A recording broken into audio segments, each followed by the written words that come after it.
Miss Victoria Wood.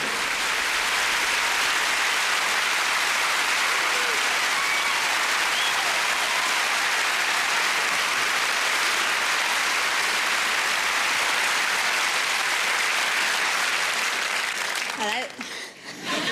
You don't have to shout hello back, it's not like Crossroads. You don't get any extra money for talking. Welcome to London Weekend Television. This is lovely Studio One. This is the very studio where Michael Aspel interviewed Elizabeth Taylor. There's still a pool of nervous sweat by the back curtain. I don't know why she was so worried about meeting him. It's not a bad studio, actually. I was thinking that this afternoon when I was hoovering it. No, I had to. It was filthy. I complained. I said, there's no cleaner in these studios. They said, yes, it's that little man over there with a little mop of grey hair. I said, well, that's very unhygienic. You should use a proper mop. And I've got a horrible dressing room. I've got no curtains, just a festoon blind with a picture of Jimmy Greaves on it. I'm used to this, though. I never get a nice dressing room wherever I go. I did the Royal Variety Show a couple of years ago. They put me in the same dressing room with Frank Carson, Stan Boardman, Bernard Manning and Angela Rippon. Thank God she knows some filthy jokes. And I did the Edinburgh Festival, and they put me in the same dressing room as Rudolf Nureyev. But that was quite good, because I could sort of use his facilities, you know. I could watch his television, and I had to lie down in his hammock. I think it was his hammock.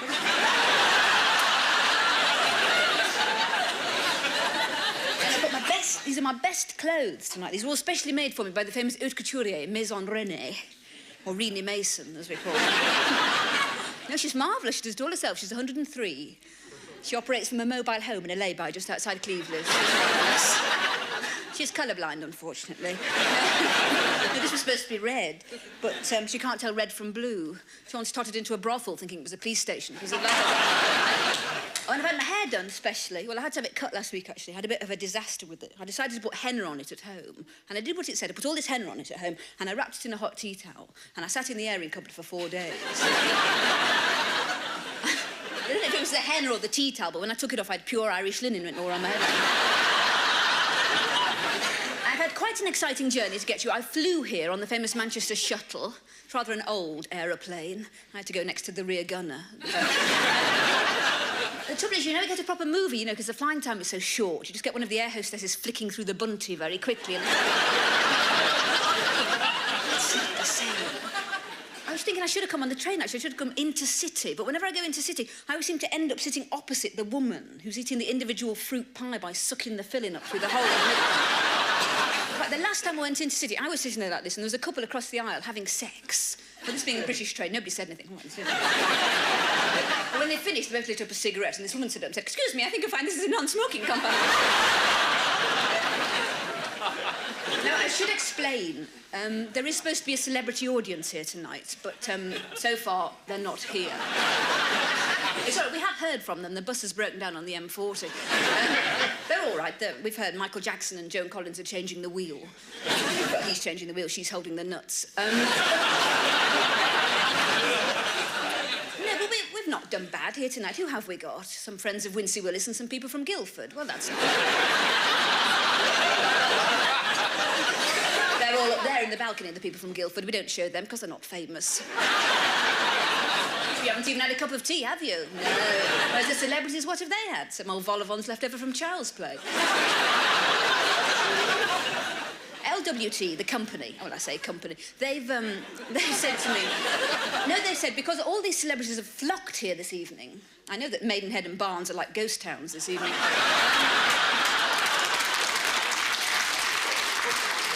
Because they're all here, they've asked me to involve them in the show in some way. Well, I've suggested a Beetle drive. It's not gone down. So the idea now is that they ask me questions, which I don't want to do. I'd rather ask them questions, wouldn't you? I'd love to go up to Cagney and Lacey and say, why don't you get that washroom redecorated? It wouldn't take Harvey more than a couple of days.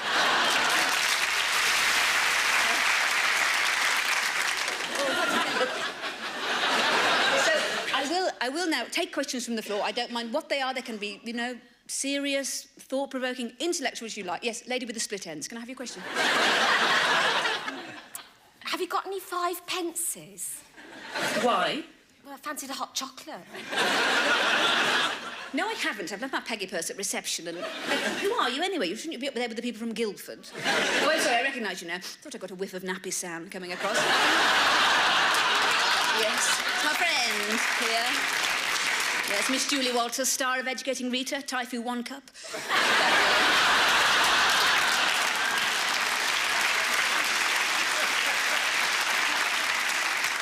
She only got that because Meryl Streep turned it down.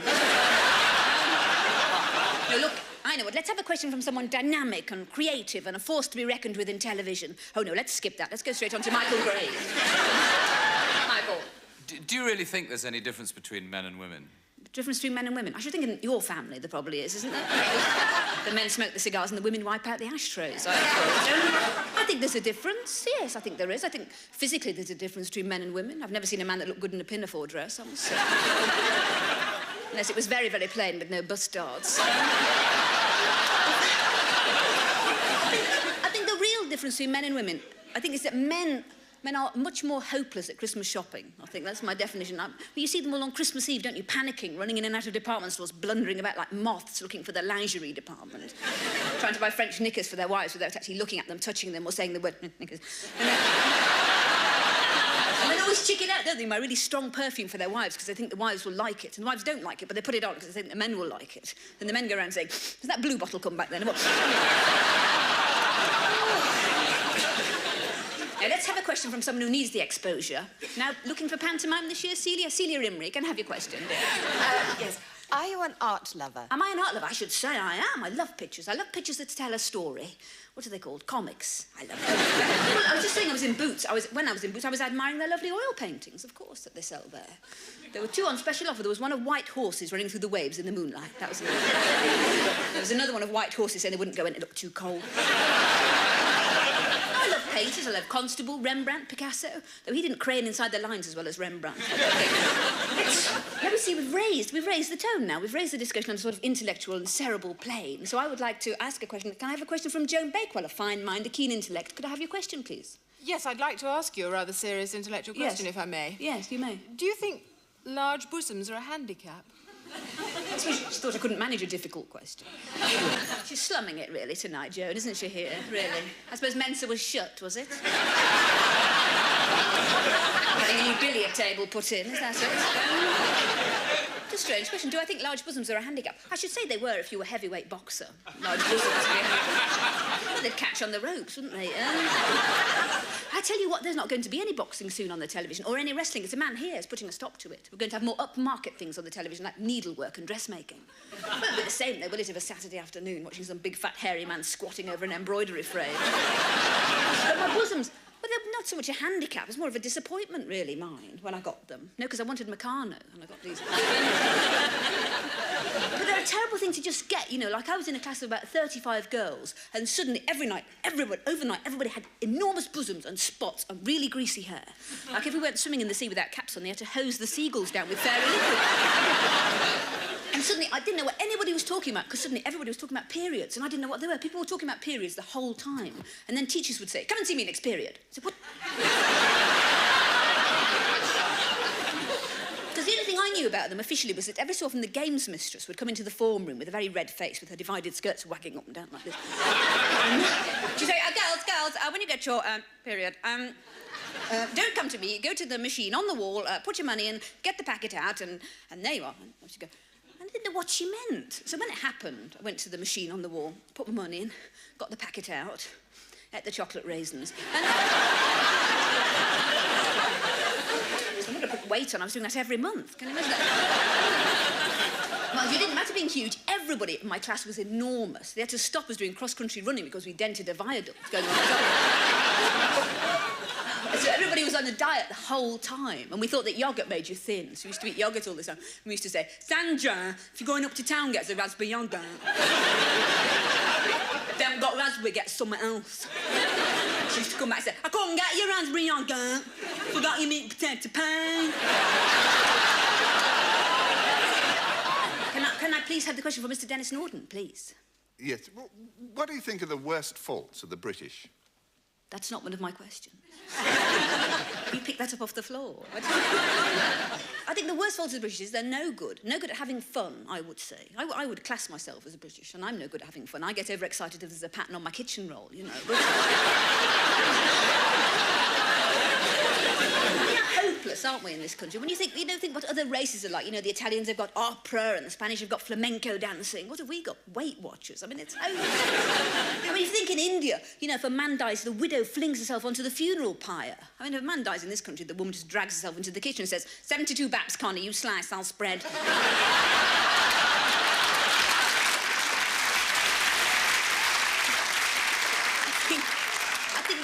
I think the thing that drives me mad about British people is that they drive too slowly.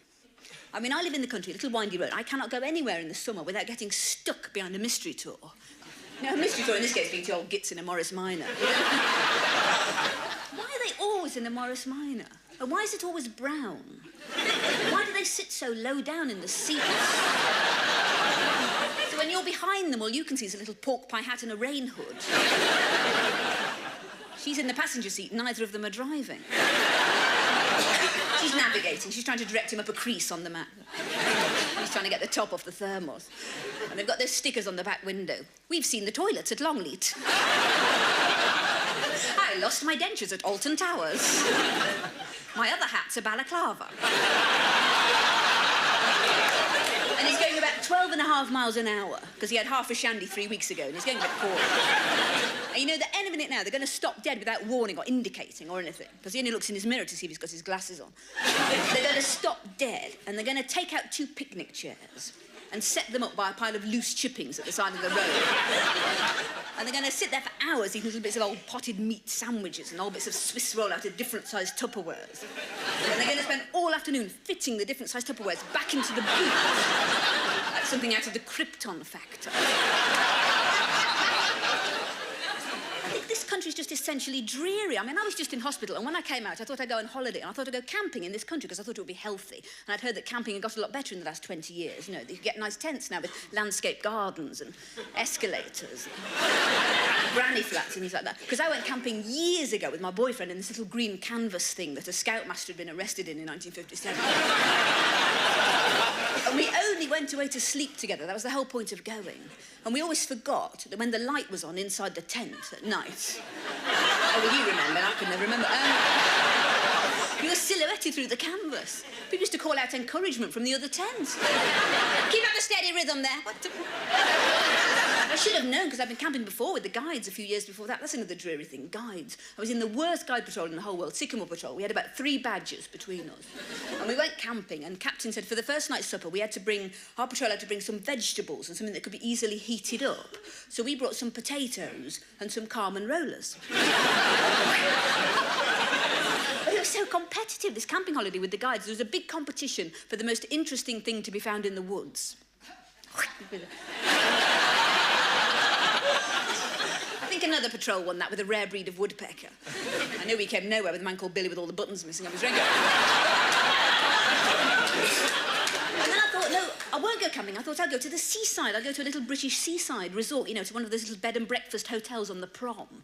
You know, the sort with the single beds and the candlewick bedspreads with the bald bits where people have picked it off. You know, there's nothing in the room. It's just a single bed and a pedal bin with a notice on it saying, "This is not a B-day." It's sort of a hotel where everybody's very inhibited and everybody feels obliged to eat their breakfast in complete silence. So all you can hear is a sort of terrible gulping of people trying to eat tin tomatoes quietly. You know the sort of hotel, I mean, they're always called the Braemar or the Loch Lomond. Well, they are in England. God knows what they're called in Scotland. The Stockport or the Manchester Ship Canal, I suppose. But they've always got these big notices outside boasting about what they've got. The Braemar, bed, breakfast and evening cocoa. Lift to all floors. And that's a lie. That's not a lift. That's the thing that takes the plates down to the kitchen. You could get one little old lady in if you folded her up. Hold on very tight now, Mrs. Armstrong. We're going down. And I thought there's nothing to do at the seaside in this country. I mean, sometimes there's something amusing to look at on the beach, isn't it? Like a Punch and Judy or a man trying to put his underpants on under a guest towel. But I think people in this country, they don't like to do anything. They really like to park their cars on the prom and sit there looking out through the windscreen. Or sometimes they'll drive to a beauty spot and they'll park and they'll sit there looking out through the windscreen. And I think if you took people like that somewhere really exotic, you know, like the Taj Mahal, and they didn't have their cars with them, They say, well, it looks very nice. I think it looked better with a tax disc and 2 windscreen.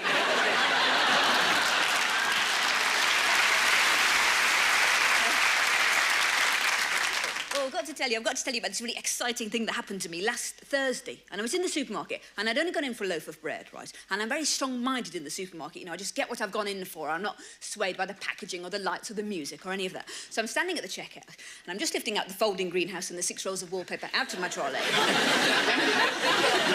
I noticed this man looking at me, and I didn't take any notice at first, because sometimes people think they recognise me off the television.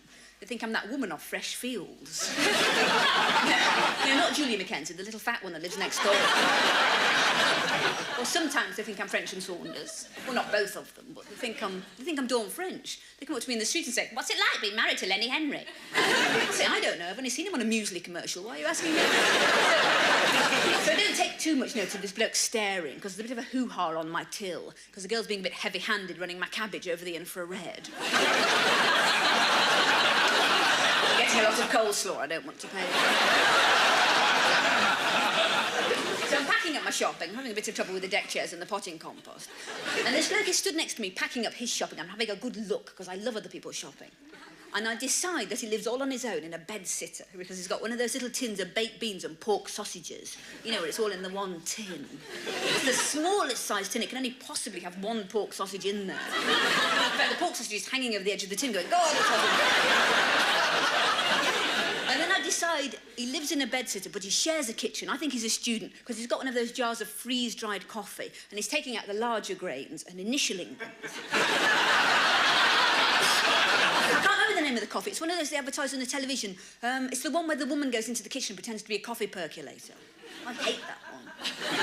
A friend of mine took that really seriously, and she went into her kitchen and pretended to be a dishwasher, a tumble dryer, and an extractor. Well, they had to take her away in an ambulance. And she overheated herself. Anyway, so I'm pushing my shopping out to the car. I'm just trying to fit the ironing board in behind the back seats. And he's still staring at me, this bloke, and he's actually not bad looking. He's wearing a pair of Levi 501s, you know, with the button fly and the little red tag. And he's covered in bruises, but he's obviously missed the point of the advert completely and got into the washing machine with them. Anyway, I finished with my shopping. I finished strapping the tumble dryer onto the roof rack. I never got the bread. Oh, it doesn't matter. And I think, well, because it's Thursday, I'll go and do a bit of late-night shopping, you see. So I'm walking along our high street, looking in all the shop windows, thinking, would that fit me? Why would it? It's a building society. And our high street is really boring. You know, it's got banks all down one side of the street and burger bars all down the other. And they're all identical, these burger bars. They've all got the same menu outside, like Quarter Pounder, that's everything. Slimmer's Burger, that's a burger and no bun. Vegetarian's Burger, that's a bun and no burger. Introvert's Burger, that's just a serviette, but you don't like to say anything.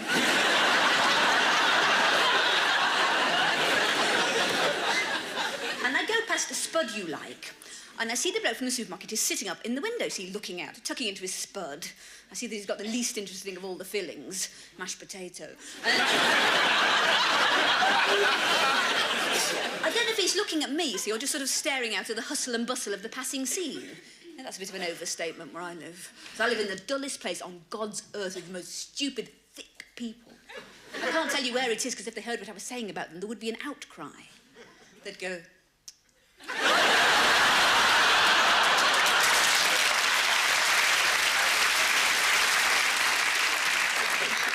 So I go past Spud You Like. Is that how you say it? I don't know how you say it. Spudulike.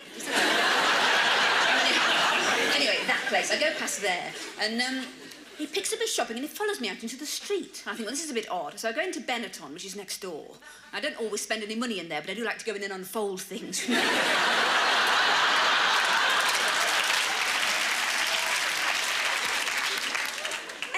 Me into Benetton. I think, oh, blimey, he's a private detective. I'm being followed for a divorce case I know nothing about. Well, it could happen. No, because I once used to go out with a married man. We lived together as man and wife. No sex and a lot of argument. I think, well, just in case he is following me, I'll give him the slip. So I run out of the shop and I run across the road. It's a bit dangerous, just where the little man is flashing. I wish the police would move him on. I don't like to see it. And I run into our department store. And it's funny, whichever door you go into in a department store, it's always the leotard and handbag department. Why do they put them together? It's not like you ever bought a leotard and said, oh, now, let's get a handbag to go with. I don't know why people buy leotards anyway. I think they're the most unflattering things. I think the only good thing to be said about leotards is that they're a very effective deterrent against any sort of unwanted sexual attention. So if you're wearing stretch knickers and stretch tights and a stretch lycra leotard, well, you might as well try and sexually harass a trampoline. It's almost worth letting them have a stab, I think. Just to watch them boing off and bang into the hat. And he followed me into the leotard and handbag department. So I think, well, I'll give him the slip, so I nip sideways into the cosmetics department, where I think no man will really wish to follow me, especially because there's a woman on one of the makeup counters, you know, with a microphone announcing a makeup demonstration. She's looking for volunteers, and she's really, really over-made up, this woman. You know, she's got really, really thick false eyelashes. She's got to tip her head back to get her eyes open. And she's got the microphone, and she's drumming up a bit of trade like this. Welcome to the world of Sasha.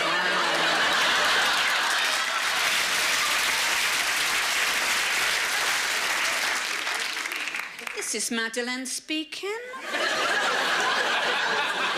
I'm over by the escalators between the health bar and the toupees. Wendy and myself are just about to give a demonstration of Sacha Roll's new autumn range of cosmetics and skincare preparations. So if any lady would care to step up to the Sacha Roll counter, that's right, by the escalators between the health bar and the toupees, Wendy will be very happy to give that lady a free makeup. And I must stress that it is free, totally free of charge, whichsoever.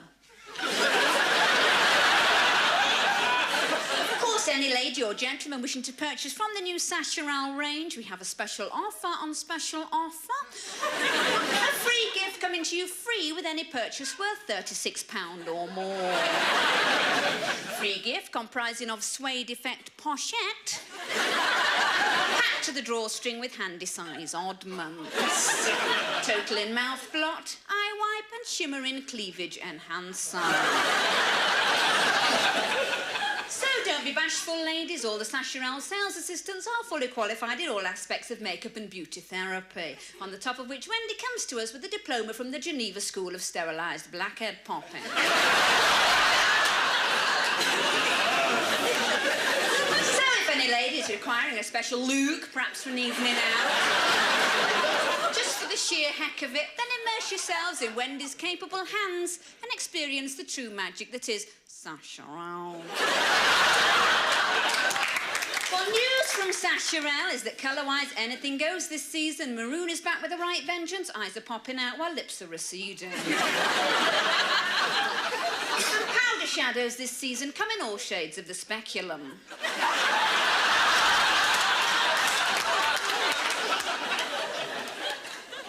We've got all the time in the world here, ladies. We're just waiting for that one volunteer face to get that ball rolling.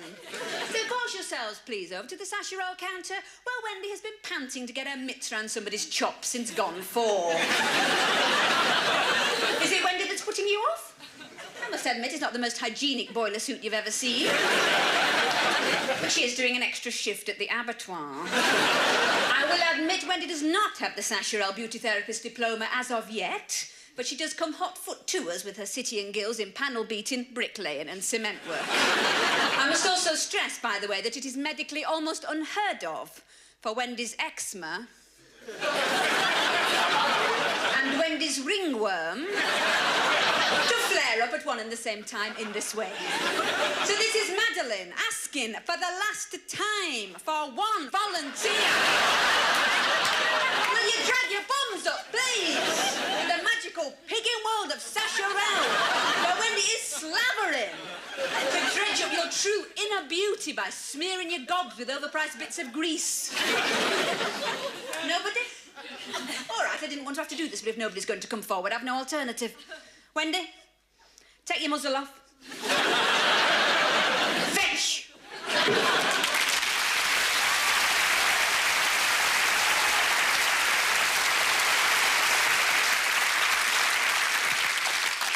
Well, she came towards me. I panicked. I ran into the shoe department. I must be getting old, you know. I passed the display of Dr. Scholl's sandals. I thought, they look comfy. Then I see the the bloke from the supermarket is still following me. So I nip into the lift and I have to get it up to the top floor, beds and pianos department. Seems to be all right. He doesn't seem to have followed me there. And I'm skulking around looking at all these hideous beds. Some of them have got mirrors over the top. I said to the assistant, what are they for? She said, well, they're supposed to make sex more interesting. I thought, I bet they don't. I bet all over the country women are just lying there going, your bald patch is getting bigger. And then I hear piano music coming from somewhere. And I go towards the piano department. And there, seated at this little tiny white grand piano, is a big friend of mine, my very favourite cocktail pianist, Connie Mottershed. The Oscar Peterson of Widnes, we call her. Now, I know Connie really well because she plays and sings every night in our local cocktail bar, which is called the Manhattan. Now, this is Widnes's first cocktail bar, and some people feel it's a bit lacking in atmosphere, you know, because before it was the Manhattan, it was the Widnes Washateria. They've not had it redecorated yet. But the best... See, I like it. I like, you know, sitting up on a tumble dryer and sipping my tequila wash day. That's tequila, orange juice and fabric conditioner. But the best thing about it is, you see, that Connie plays and sings till about 2 o'clock in the morning. And it's nice, you know, if you've maybe had a couple of drinks too many, you're sitting up at the bar, you're thinking about somebody you loved and lost so many years before, and Connie's husky voice comes drifting through the smoke. Oh, I do like to be beside. Connie's actually a very, very talented singer-songwriter. How can I describe her if you've never heard her? She's a sort of mixture of Barry Manilow, Suzanne Vega and Carly Simon. She's got a big nose, a headscarf, and she get a whole wagon wheel in her mouth without biting it in two. But she's been around, has Connie. She's been around. And her songs reflect that. It's one about Aberystwyth. But she's been in love. And she's been hurt. It's over. We've missed the bus. Nice idea, but not for us. We didn't click, let's make it quick and say goodbye. Don't hold my hand and don't demand a reason why. No loving looks, no fond regards. Tonight was always on the cards. I like big muscles, you were thin and lanky. I like nice manners, you were far too cranky. You blew your nose and then looked in your hanky. Things would never have worked. The day I met you was a real heart-wrencher. I thought that love would be a big adventure. Then saw the spinach on your bottom denture. Things would never have worked. I wanted champagne and oysters, 'cause that's the way I am. You gave me Vimto, tinned carrots and spam. Rapport's a thing you just can't manufacture. You had your pin-up girl, I couldn't match her. I didn't want to, it was Mrs. Thatcher. Things would never have worked. I wanted love to come and knock our blocks off, but even Venus takes her card and clocks off. Your idea of foreplay was to take your socks off. Things would never have worked. I wanted moonlight and roses and all that silly tosh. You wanted gerbils, a whippet, a wash. I wanted love poems, but you couldn't write them. My earlobes nibbled, but you wouldn't bite them. You'd only fart and then attempt to light them.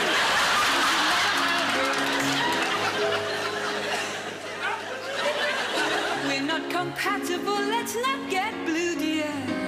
At least we see each other's point of view, dear. I like big hunky men, and so do you, dear. Things will never have worked.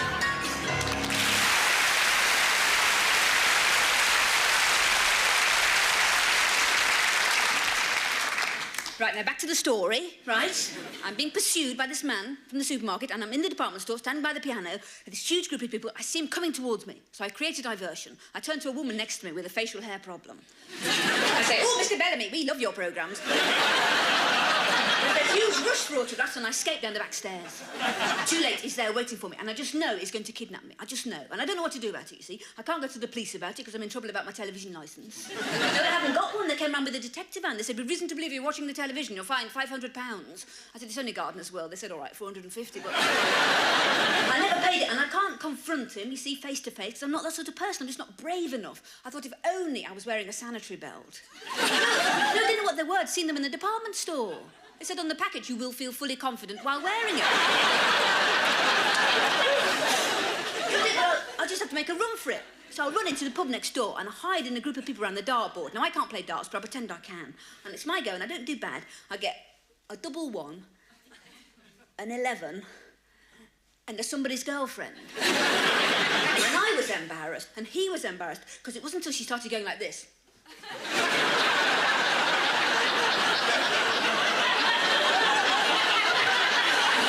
Everybody realised he'd been going out with an inflatable woman.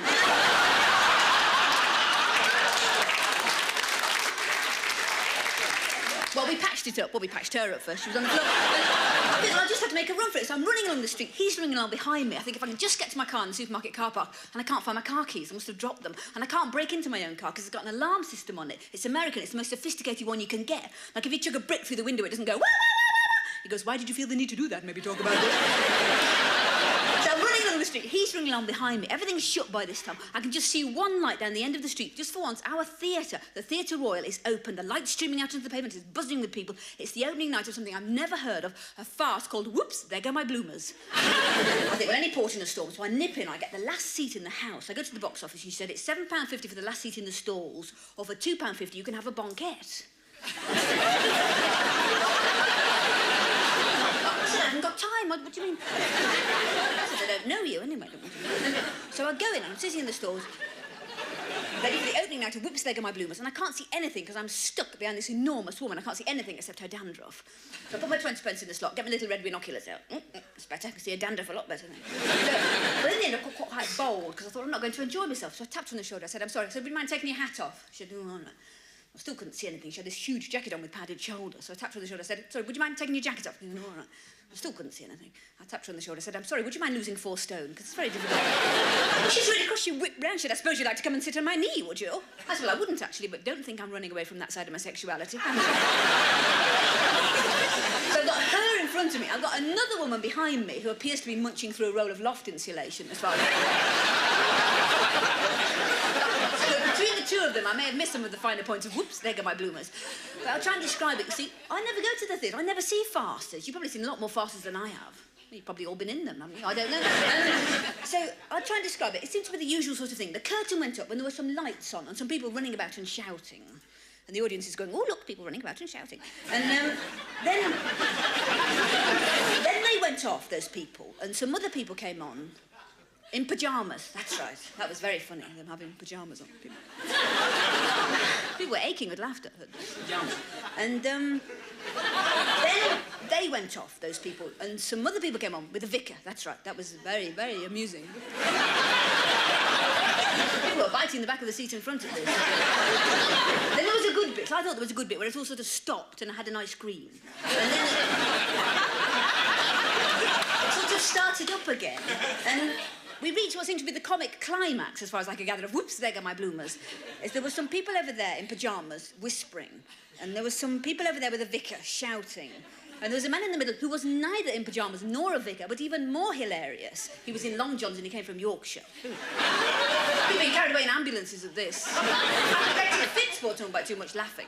Well, just as we reached this hilarious point of Whoops, There Go My Bloomers, I see the bloke from the supermarket coming towards me along my row. Now, fortunately, it's taken me a long time to get to me, because people can't decide the best way of letting him by, you know. The full tipping up of the seat to the knees to the side, or the half-crouch clutching the quality street. So I've got plenty of time to nip out down my end of the row, and I run down the aisle, and I run through this big door marked private, which is full of usherettes going, oh, it'll do another week. It's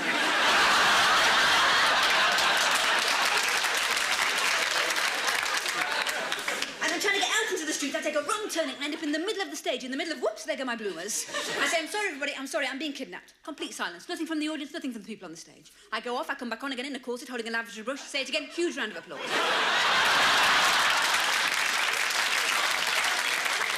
He comes He's running onto the stage after me. I hop up onto the mantelpiece. He trips over a commode, 2 bishops and a haggis.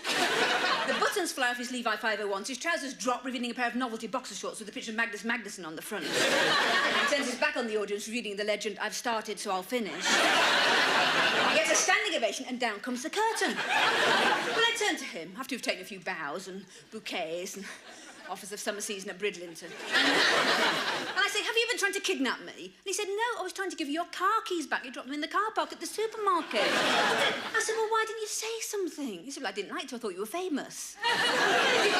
"Who did you think I was?" He said, "I thought you were that woman off Fresh Fields." I said, "Oh, Julie Mackenzie." He said, "No, the little fat one that lives next door." I said, "Well, I'm not." He said, "No, I know who you are now." I said, "Good." I said, "Because of you, I've had to skulk round a department store. I punctured an inflatable woman. I've just sat through the worst farce in the history of the British theatre. What have you got to say?" He said, "Just one thing, Dawn. What's it like being married to Lenny Henry?"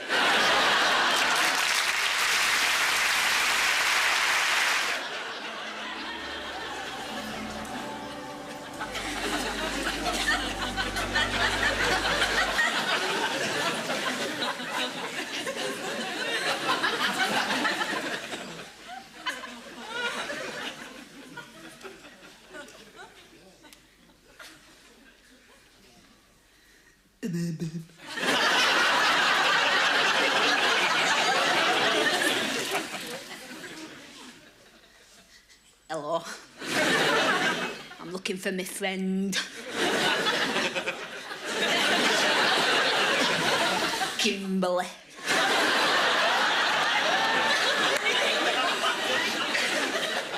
Have you seen her?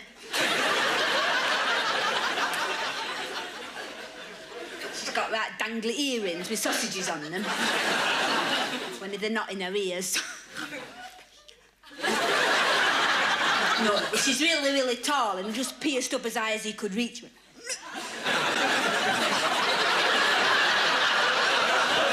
I've been waiting for her outside, but there were right big dogs sniffing up at me espadrilles. I don't know what sort of dog it was. It was really, really woolly. It's that sort that usually has 4 wheels and a handle. We're having a day out, but we got separated. We said we'd meet up in here. We're having a great day out round town today. We've done a lot. Tried shoes on, had salad. It's our day off from the supermarket. You know, cheap save. We both work there. Kimberly chops meat. Right big bits. But don't chop them, she just snaps them in two. I'm on pricing. Like if Mrs. Gupta on our till, she gets, say, a red cabbage unpriced. She goes, "Red cabbage, how much?" And I go, "Red cabbage, no idea." It's quite a responsibility. She's nice, Mrs. Gupta. She comes from, where is it? It's got a really funny name. It's a right long way away. Kidderminster. That's it. I never thought there'd be so many people here, actually. But you can't miss Kimberly because she's really, really tall. She's usually got bits of ceiling stuck in her hair. She's got a right interesting hairdo because we had it done this morning. We went to this really trendy salon.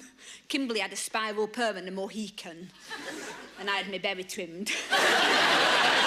Then we went to this really great boutique. We tried loads of things on, but Kimberly's like really, really enormous. So she had to buy the only thing that fitted. And it's not everybody that suits a cubicle. She hasn't got it on now, though. She's left it. She's having the doors taken up. Then we went to this really sophisticated French restaurant. There was a man playing the piano, just like Richard Clayderman, only quicker. And the waiter was gorgeous. He said to Kimberly, "Ooh, you've got lovely dimples in your cheeks." Well, they're not dimples. The holes where she had a kebab sideways. But he brought the menu all in French. Well, I don't know French. So I said, "Excuse me, what does this mean?" He said, "That's 10% service charge." I said, "I'll have that and some lettuce." And I had a cocktail. Well, I had half a shandy with an umbrella in it. But Kimberly was really, really naughty. Because she had 5 pints. 5 pints of sherry. Well, we had to leave soon after that. And I don't know why police women have to hold your elbows so tight. Oh, Kimberly was only playing playing the piano, you'd think they'd be right impressed anybody could play chopsticks with one nipple. Then we hung round outside the town hall for a bit. Kimberly sat down on the town hall steps till they started to sag in the middle. She had to get up. She said, do you want to come to the pictures? I said, well, I'm not going to a horror film, because when Kimberly screams, you can see all her uvula. She's usually got hot dogs sticking to it. And she wouldn't come to a comedy with me, because when I laugh, chips come down my nose. So we compromised. We went to see Mary Poppins 2. The Revenge. Well, Kimberly insisted on sitting in the balcony, so that broke away from the wall. We had to go in the stalls. Then a man next to Kimberly put his hand on her knee. He was sorry, though, after, when she ate it.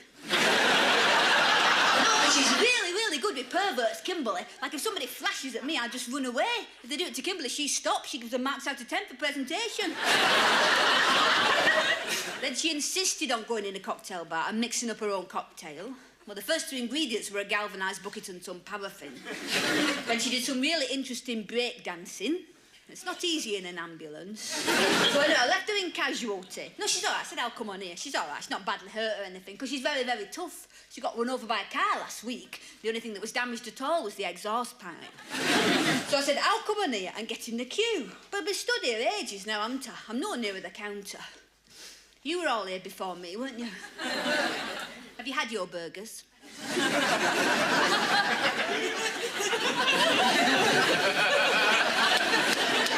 Pardon? Is this not the Wimpy? Ooh, I wondered. I wondered when I saw the piano. I thought, it must have gone really, really upmarket. Kimberly must be next door. So die laughing when I tell her I've been stood here all this time in a bingo hall.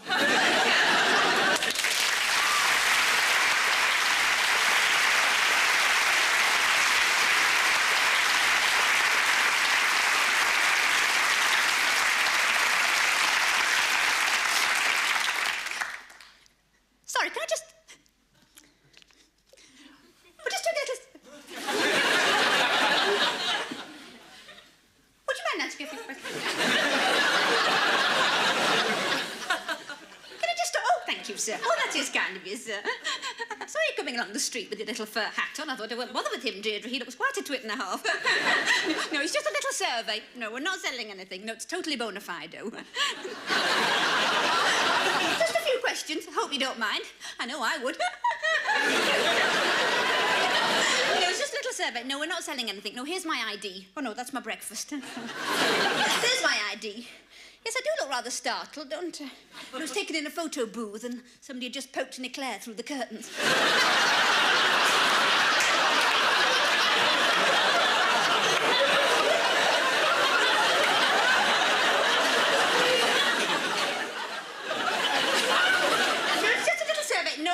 Anything. No, we're not trying to get you to buy mayonnaise or anything like that. No, it's all totally bona fide. No, it's just a little opinion poll. And you don't like a little poll, in my opinion. Just be a fur hat.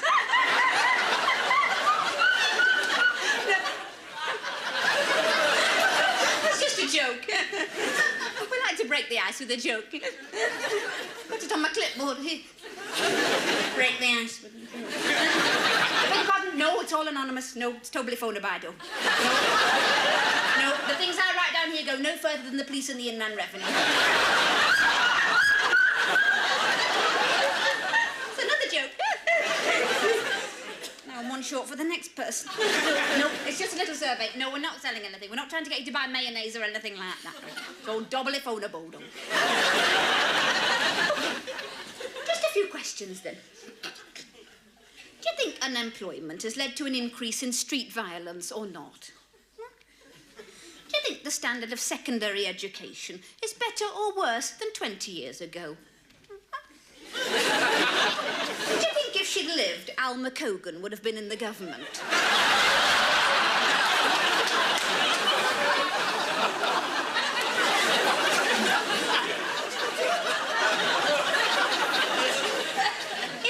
Of a nuclear holocaust, do you think there would be survivors or no survivors?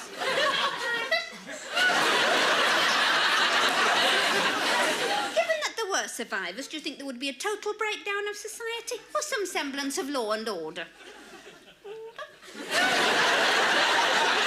Just one more. Given some type of structured post-nuclear society, do you think people are more likely or less likely to be eating Hellmann's mayonnaise?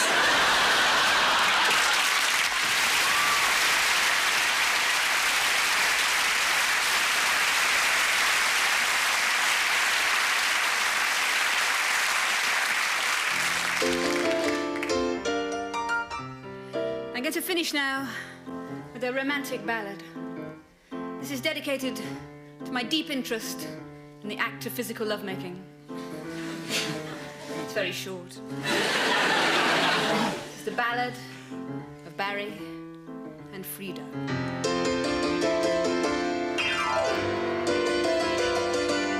Ow.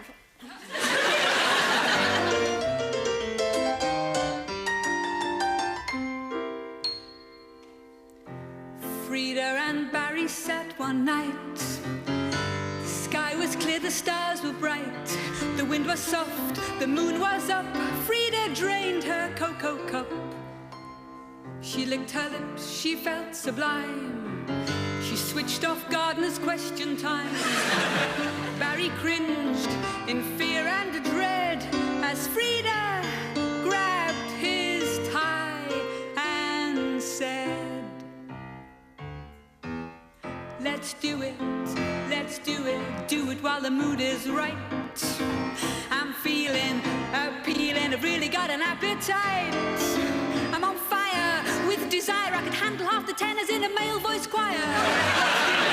Let's do it tonight. But he said, I can't do it, I don't believe in too much sex. This fashion for passion turns us into nervous wrecks. No derision, my decision, I'd rather watch the spinners on the television. I can't do it tonight. So she said, let's do it, do it till our hearts go boom. Go native, creative, living in the living room. This folly is jolly, bend me over backwards on me hostess trolley. Let's do it tonight. But he said, I can't do it, me ever breathing days have gone. I'm older, feel colder, it's other things that turn me on. I'm imploring, I'm boring, let me read this catalogue on vinyl flooring. I can't do it tonight. So she said, let's do it, have a crazy night of love. I'll strip bare, I'll just wear stilettos and an oven glove. Don't stare a girl up a lava, dangle from the wardrobe in your balaclava. Let's do it tonight. But he said, I can't do it, I know I'd only get it wrong. Don't angle for me to dangle, my arms have never been that strong. Stop pouting, stop shouting, you know, pull the muscle when I did that grouting. Tonight, let's do it, share a night of wild romance. Frenetic, poetic, this could be a last big chance. To quote Milton, to beat Stilton, to Ronan Gay abandon on the tufted Wilton. Let's do it tonight. I can't do it, I've got other little jobs on hand. Don't grouse around the house, I've got a busy evening planned. Stop nagging, I'm flagging, you know as well as I do that the pipes won't lagging. I can't do it tonight. Let's do it while I'm really in the mood. 3 cheers, it's years since I caught you even semi-nude. Drastic, gymnastic, wear your baggy white fronts with a loose elastic. Let's do it tonight. I can't do it, I must refuse to get undressed. I feel silly, it's too chilly to go without me thermal vest. Don't choose me, don't use me. Mother sent a note to say you must excuse me. I can't do it tonight. Let's do it, I feel I absolutely must. I won't exempt you, want to tempt you, want to drive you mad with lust. No cautions, just contortions, smear an avocado on me lower portion. I can't do it, not my cup of tea. I'm harassed, embarrassed, I wish you hadn't picked on me. No dramas, giving me pajamas, the only girl I'm mad about is Judith Chalmers. Tonight.